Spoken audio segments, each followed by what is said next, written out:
अल्हम्दुलिल्लाहि रब्बिल आलमीन वस्सलातु वस्सलामु अला सय्यिदिल मुरसलीन अम्मा बाद फ़अऊज़ु बिल्लाहि मिनश शैतानिर रजीम बिस्मिल्लाहिर रहमानिर रहीम।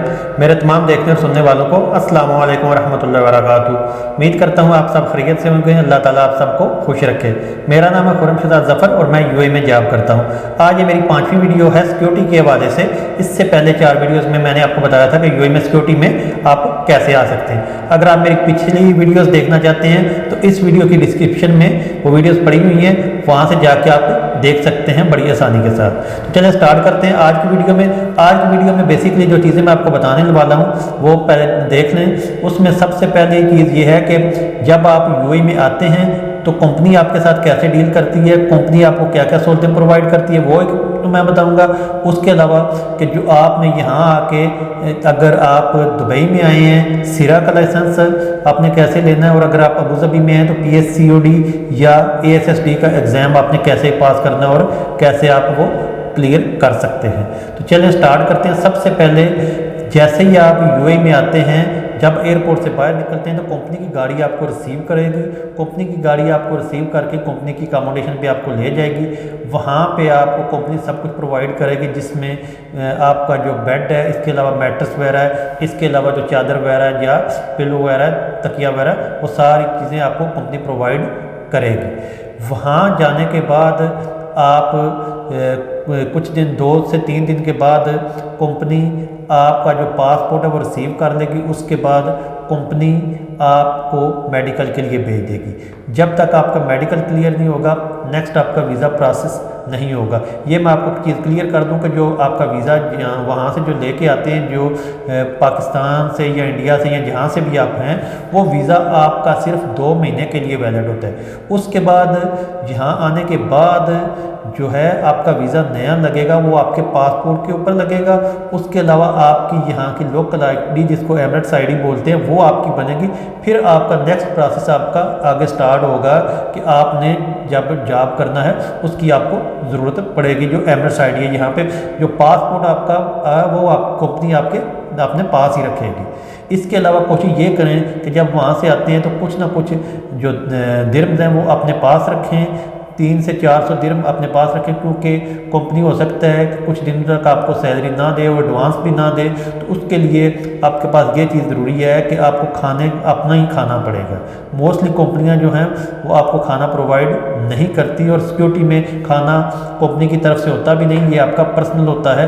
बाकी अकोमोडेशन वगैरह और बेड वगैरह वो सारा कंपनी की जिम्मेदारी होती है, लेकिन जो खाना होता है वो आपकी अपनी जिम्मेदारी होती है, वो आपने अपने लिए खुद ही बंदोबस्त करना होता है। तो चाहे आप होटल से खाएं या आप मैस से खाएं। अगर मैस से खाते हैं तो वो कंपनी आपका 2 महीने बाद जो है आपकी सैलरी में डिडक्ट कर लेगी, वो काट लेगी आपकी सैलरी में से।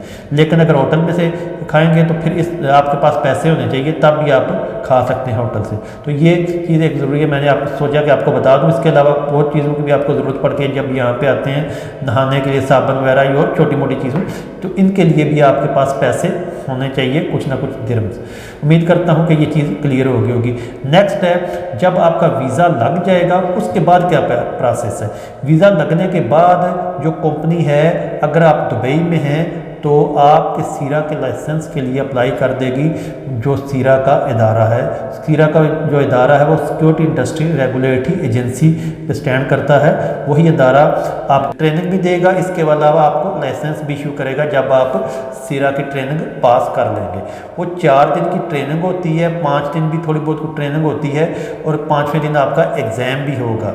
इसमें आपकी फ़िज़िकल टेस्ट भी होगा और रिटन टेस्ट भी होगा। रिटन टेस्ट पास करना इंतहाई ज़रूरी होता है। उसमें 60% मार्क्स जो हैं वो लेने लाजम होते हैं। अगर इससे एक नंबर भी कम आएगा तो आप फेल हो जाएंगे। तो वो इसकी आपने अच्छे तरीके से तैयारी करनी है। जो भी इंस्ट्रक्टर होता है, जो आपको सीरा का इंस्ट्रक्टर पढ़ाएगा, वो अच्छे तरीके से पढ़ें। इसके अलावा नोट्स वगैरह भी मिलते हैं जो पुराने स्टूडेंट्स हैं उनसे। इसके अलावा कंपनी भी कुछ चीज़ नोट्स आपको प्रोवाइड करती है, तो वो अच्छे तरीके से स्टडी करेंगे तो इंशाअल्लाह ताला बड़ी आसानी के साथ आप ये पास कर सकते हैं। MCQs टाइप क्वेश्चंस होते हैं जिनके आंसर आपने देने होते हैं। 3 या 4 ऑप्शंस होते हैं जिनमें से एक ठीक होता है, वो आपने बताना होता है। इसके अलावा यहाँ यस और नो के आंसर क्वेश्चंस होते हैं। उम्मीद करता हूँ कि ये चीज़ क्लियर होगी। तो जो सीरा का लाइसेंस है वो जब तक आपके पास नहीं होगा आप दुबई में जॉब नहीं कर सकते सिक्योरिटी की। उम्मीद करता हूँ कि आपको ये चीज़ क्लियर हो गई होगी। नेक्स्ट जो स्टेप है अबू धाबी का। अबू धाबी का भी यही सेम रूल है, लेकिन अभी अबू धाबी में कोर्सेज डिफरेंट हैं, उनका तरीक़ाकार भी थोड़ा सा डिफरेंट है और उसकी सैलरी भी थोड़ी सी ज़्यादा है, जो मैंने आपको बताया था अपनी पिछली वीडियो में कि अबू धाबी में सिक्योरिटी की सैलरी कितनी होती है। जो कोर्स है पहले नंबर पे आपको NSI करना पड़ेगा। NSI नेशनल सिक्योरिटी इंस्टीट्यूट जहाँ का अदारा है अबू धाबी का, वो आपको करवाता है। वहाँ जाके आपने 4 से 5 दिन आपने ट्रेनिंग करनी होती है, 5वें दिन आपका टेस्ट होगा। वो टेस्ट आपने पास करना लाजम होता है, जिसमें आपके 70% मार्क्स आपके आने चाहिए। अगर 2 मार्क्स भी आपके कम हैं तो फिर भी आप फेल होंगे, फिर वो दोबारा होगा। तो अगर दोबारा भी फेल हो जाते हैं तो फिर वो आगे आपका प्रोसेस नहीं करेंगे। तो उम्मीद करता हूँ कि ये चीज़ आपके लिए जानना ज़रूरी है। तो वो भी यही चीज़ है कि इंस्ट्रक्टर आपको अच्छे तरीके से पढ़ाएगा, 4 से 5 दिनों में वो हर तरीके से आपको अच्छे तरीके से पढ़ाएगा। बहुत ज़्यादा लंबा सिलेबस नहीं होता, लेकिन ये है कि आपने तवज्जो से पढ़ना है तो इंशाअल्लाह ताला बड़ी आसानी के साथ वो आप चीज़ क्लियर कर सकते हैं। उम्मीद करता हूँ कि ये चीज़ आपको पता चल गई होगी। और उसमें भी फिज़िकल ट्रेनिंग फिज़िकल टेस्ट होता है आपका। फिज़िकल टेस्ट में आपको रनिंग और पुशअप करवाए जाएंगे। इसके अलावा हो सकता है कुछ वज़न भी उठाने के लिए दे दें। यही काम दुबई में भी होता है, यही अबू धाबी में भी होता है। तो बेहतर ये है कि उसकी प्रैक्टिस आप कर लें, रनिंग की भी और पुशअप वगैरह की भी, ताकि आपके लिए आसानी हो। जब आप फिज़िकली टेस्ट दें तो आपको किसी किस्म की प्रॉब्लम ना हो। तो बेहतर ये है कि 15 से 20 दिन आप दौड़ने की भी प्रैक्टिस कर लें, इसके अलावा पुशअप की भी प्रैक्टिस कर लें, तो बड़ी आसानी के साथ फिज़िकल भी आप क्लियर कर जाएंगे। और उसके अलावा जो आपका रिटन टेस्ट होता है NSI का, वो जो आप जब आप क्लियर कर लेंगे, इसके बाद नेक्स्ट जो टेस्ट होगा वो होगा PSCOD का। ये दुबई में तो नहीं होता, लेकिन ये अबू धाबी में और जो बाकी की 5 स्टेट्स हैं उसमें होगा। PSCOD जो होते हैं वो private security company organisation department का जो अदारा है वो यहाँ का लेता है, जो शुरता लेता है आपका। यहाँ के पुलिस वाला एक किस्म का टेस्ट आपका लेगा, तो वो पास करना आपके लिए इंतहाई ज़रूरी है। अगर वो पास नहीं करेंगे तो PSCOD का लाइसेंस आपको इशू नहीं होगा।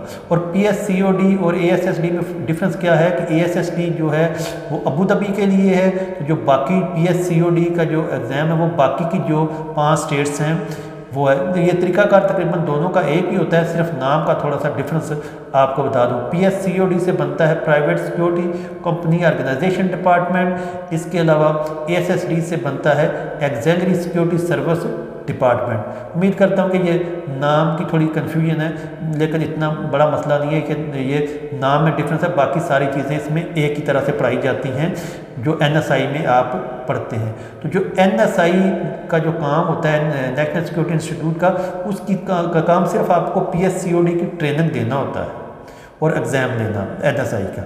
उसके बाद बाकी का जो लाइसेंस इशू करना होता है वो PSCOD का जो इदारा है उसका काम होता है। वो लाइसेंस आपको इशू करेगा, उसके बाद नेक्स्ट जो है आप जॉब कर सकते हैं। और उसी का काम होता है PSCOD का जो इदारा है वो दुबई अबू धाबी में और बाकी की जो 5 स्टेट्स हैं उसमें सिक्योरिटी गार्ड को की चेकिंग करना। और वो सिक्योरिटी गार्ड को चेक करता है लोकेशंस पे भी जाके कि क्या सिक्योरिटी गार्ड सही काम कर रहे हैं, उसका यूनिफॉर्म सही है।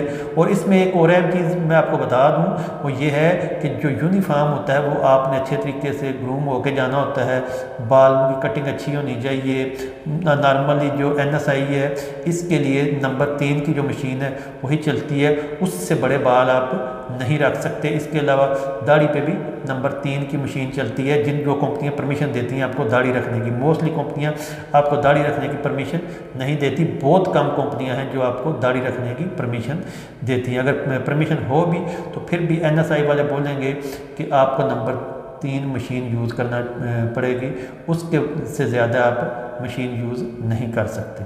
उम्मीद करता हूँ कि ये सारी चीज़ें क्लियर हो जाएंगी आपको।